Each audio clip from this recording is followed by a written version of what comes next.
திருவாரூர் மாவட்டம் முத்துப்பேட்டை ஆலங்காடு திருவள்ளுவர் சிலை அருகே மீனவர்கள் சாலை மறியல் போராட்டத்தில் ஈடுபட்டனர். திருவாரூர் மாவட்டம் கடல் மீனவர்கள் குடும்பங்களுக்கு 2 ஆண்டுகாலமாக வழங்க வேண்டிய தடைக்காலம், மழைக்கால சேமிப்பு சந்தா போன்ற அரசால் வழங்கப்படும் நிவாரணங்கள் மற்றும் மானியங்களை உடனே வழங்கிட வேண்டும். மீனவர்களுக்கான சேமிப்பு சந்தாவை மாதம் முறைப்படுத்தி மீனவர்களிடமிருந்து பெற வேண்டும் உள்ளிட்ட கோரிக்கைகளை வலியுறுத்தி முத்துப்பேட்டை, உப்பூர், ஆலங்காடு, தொண்டியக்காடு, கற்பகநாதர்குளம், வாடியக்காடு, செங்கங்காடு உள்ளிட்ட 10க்கும் மேற்பட்ட கிராமங்களைச் சேர்ந்த 500க்கும் மேற்பட்ட மீனவர்கள் சாலை மறியல் போராட்டத்தில் ஈடுபட்டனர். இதனால் திருத்துறைப்பூண்டி, பட்டுக்கோட்டை சாலையில் போக்குவரத்து பாதிப்பு ஏற்பட்டது.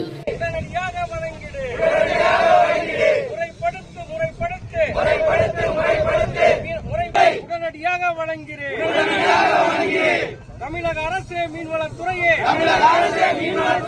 வஞ்சிக்காதே, மீனவர்களை வஞ்சிக்காதே.